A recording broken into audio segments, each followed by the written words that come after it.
WNST, Towson, Baltimore, and Baltimore Positive. If you've been listening out on the AM 1570 airways, we did a lot of political stuff this week. Obviously, got the election. I want everybody to vote. We're also going to be getting out on the Maryland Crab Cake Tour in a couple of weeks, beginning August 1st. 31 crab cakes, 31 breweries all over the state of Maryland. It's all brought to you by the Maryland Lottery in conjunction with our friends at Goodwill. I'm sporting my Goodwill 100-year anniversary shirt today. We're getting our closet full of stuff together to give it to them, as well as our friends at Window Nation, who are about to hook me up with some new windows so I can keep the skeeters out of this joint in the studio up in the woods. We're in golf season right now. I don't know. I watched a little tennis last week. I mean, even the Orioles are making it a sporty kind of summer. But this is a big one. British Open this week, and spent a little time out at Pine Ridge a couple weeks ago with the Top Tracer folks and Dave and Tom and everybody from our friends at Classic 5. And I think Ed felt left out. So we got to get down to Mount Pleasant, bring Ed Miller in here, one of our first Kemosabis and Golf Pro. Read down, the Mount Pleasant picture was behind Tom last week of the famous, Jack picture and all that stuff. But you get to walk the course every day down on Northern Parkway, right? Yes, sir. Absolutely. I get to relive the links on the fairway every day. Been a good summer for golf, though, right? I mean, just not just at the PGA and the Live Golf thing, but just the weather's been decent. It feels like it hasn't been so hot that you don't want to play, right? That is correct. Absolutely, it's been a great season. Not too many rainouts, and like the previous two, Nestor, golf has definitely been busy again this year. Absolutely. All right. Well, look, let's start with this. The range. I've been out on the range, hitting balls all my life. And they now have this toy, this computer toy. And I watched and I thought about the potential because it's a couple of miles from where I live. And, you guys have invested, Classic 5's invested a lot and up at Pine Ridge to go up there. But video and virtual golf, I mean, I'm assuming you're a golf guy. You've stood in one of those, big black mats with fencing and hitting the ball on the computer simulator, whacking it and trying to figure out where it really would have gone. This is a whole different thing with that they put. I think it's sort of innovative for golf. And I think if you're a kid, especially growing up with it, it'll make your golf game completely different. Absolutely. Absolutely. I mean, it's great, obviously, because it's going to tell you exactly what your ball is doing as far as where it's going, the speed it's going, the launch angle, and all kinds of neat stuff. So fitting wise, it's going to help dial you into the best equipment possible for you. But at the same time, it's got a lot of games to it and more stuff to it that makes practice more fun, if that can make sense to you. Well, there's no question about that. I saw that when I was out there, that not only can you play famous courses and do all that stuff, but to your point, if you're trying to get better, and look, man, one of the reasons I don't play golf, and this, is I'd have to go out there 3 or 4 days a week to ever really get any good at it. In my mind, good enough that I wouldn't be throwing the club all over the place, right?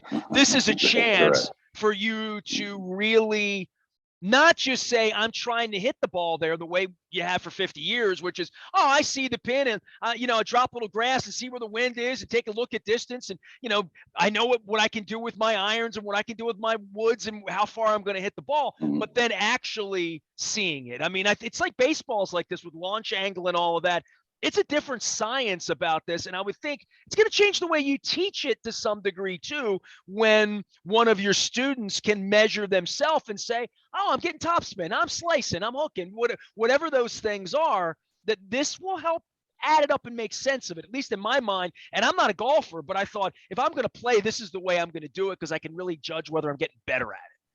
Absolutely. It's you tie this in with a little bit of video analysis with your, so you can actually see it, and then the numbers don't lie. The science behind it, it absolutely will make improvement much quicker. I think it'll make it faster. And then the neat thing about the Top Tracers, you'll actually be able to, if you open the app with it, you can actually track and store all your data, so you can see your improvement. You can see kind of where you started, where you're at now, and you can see how lousy you played last Tuesday all over again. Yeah, absolutely. Hey, so you're the pro and you're giving people advice, and when they come out, is that something you would say to people once, that you would direct them there and say, go do that for an hour, spend a few bucks and work on things, because you'll see in real time what you're doing more than just as you've been doing your whole life, just what your eye can see, that there's a real measurement tool here. This has got to be invaluable for you as a teacher, I would think. Absolutely. Absolutely. Like I said, immediate feedback, numbers, hopefully, they don't lie. The science behind it will tell you whether or not you're improving. And like I said, the practice parts of it make it more fun. So hopefully in the long run, practice will become more fun for everybody. Well, it's got to be fun Uh, for you seeing somebody come in and not even know how to hold the club. And 6 months or a year later, once they fall in and show up and put the time in, and everybody's out there trying to get better. Like I don't, you can't play golf if you're not trying to get better. You lose balls. It's too dedicated a absolutely. game that you can't play it passively. And at least I'm a competitive MFer. So like, if I'm out there, I don't want to embarrass myself and lose balls. But and part of that's having a sense of humor once you get a little older, but you do want to get better at it. And for you as a pro, run me through. Somebody comes out and they say, "All right, I'm going to go over to Mount Pleasant, hang out with Ed, and I haven't picked the club up in a while." Where do you start with someone, especially an old fart like me that may have a bad back? Well, obviously, we're gonna try to educate you on the golf course itself, let you see. That's one of the things I think most fascinating for new golfers is to see how big of a field, so to speak, that golf is on. You show up at Mount Pleasant, you realize how big it is. Then you show them all the different aspects of it. But the great thing about golf, whether you're young, old, or have some kind of physical ailments, everybody can play. Obviously, you're a competitive guy, so you want to play it to a certain level, but with regular golfers or regular people that I meet on a daily basis, it's nice to show them that anybody can play golf, whether you're 20, 60, 80. Um, Obviously, the level that you do it at is one thing, but we'll start with the foundations, kind of talk to you about your grip, see where you are physically, and then get to show you all the benefits to golf. Number one, it is a physical demand. It's a good mental challenge. And then once you kind of get good at it, it is a good 4 hour escape to hopefully get out and challenge yourself to a competitive sport. Worst case, you're hanging out with people you like for 4 hours. Um, it's just a great sport. And then usually once we kind of get you into there, that's all it takes. One or two Well, times on the golf course and you're in. and I've been partners with Brian Billick for a decade and a half. I've been friends with Brian. I mean, gosh, now we're going back almost 25 years, right? Hmm. And Brian was a guy that made fun of golf always from the beginning. In his first bio in the St. Paul Pioneer Press, written by the late great Don Banks, he famously said, "I have no hobbies. I don't golf. I don't." And he hosted a golf tournament over at Queenstown for many years for charity with his boating buddies over on the Eastern Shore. And I would go over there, and his gangly ass 6'7" self couldn't get out of his way. We were all laughing at how he would hit the ball. And I hadn't caught up with Coach too much during the plague, and he's moved out to Ohio, and he has his summer home up in Minnesota that he's had since Hard Knocks 20 years ago, since he was the offense coordinator of the Vikings. And I had him on 2 weeks ago. Unfortunately, it was when Tony Saragusa, we lost the Goose a couple weeks ago. I had Brian on, and I couldn't believe that I had a conversation with him. And I've had a few friends tell me this. Marvin Lewis has told me this, Mike Smith, Kevin Byrne, that Brian took up golf last year. Brian's 68 years old. Okay. So Brian is an Hmm. athlete, NFL draft pick, biker, tennis player, had a tennis court built on his home, right? Wife rides horses. He skis. He's been a lifetime skier. His wife's a ski instructor. But he had never, I've seen him swing a golf club. It was one of those things when I saw him swinging at 55, I'm like, you don't want to do this, coach. This isn't your game. Work basketball, get back on your bike, do some yoga. You know what I mean? Do something like that. Yeah, absolutely. He told me he picked up a club for the first time last June, for the first time in his life to go out. He got lessons up in Minnesota. He played all summer, and he's now like shooting in the like upper 70s, low 80s, like crazy. And he's playing 5 days a week. He's obsessed because he's competitive. And I just point this out because Coach is famous and he's my partner and we do this for living classrooms and all that stuff. But I often wonder when I do a relationship with somebody like you in Classic 5 and I talk about the courses around here and say, Hmm. I'm 53. If you're not golfing by now, maybe you won't. Man, this is proof to me that it's never too late. That if you were an athlete, a play, maybe not even an athlete, Absolutely. but just maybe in decent shape, that if you're in your 60s, you can pick up a golf club. And I always see the senior tour and all that. And I always thought of golf as a kid as an old man's game, like literally being a Hmm. kid from Dundalk. But it really it amazes me that it is that game that you can not tennis because of my knees, because of my Yeah. shoulder, right? I mean, I was a tennis player, but as I'm getting older, the golf thing sort of sits there, and as it becomes more accessible, even seeing this top trace, seeing kids out playing the game, Mhm. it's there for anybody when they want it. They can come knock on your door and spend $5 on a bucket of balls, and you'll show them what they're doing, right? Absolutely. That's probably the greatest thing about golf is, again, regardless of age, regardless of ability, we could all go out and play together. Um, we just have to play from different tees, and that's the neat thing about golf is there are different tee boxes you can start from based on your ability, kind of where you are and how far you hit the ball. So you, myself, Coach Billick, and anybody else could go out as a foursome and play golf. We may all have to hit from different tees, but we could go out and play a game of golf together, enjoy each other's company, and still be competitive, so to speak. Can I Best drink thing beer on about the golf. course? That's important. Okay, am I allowed to have? I just need to know if I'm allowed to have a beer on the course.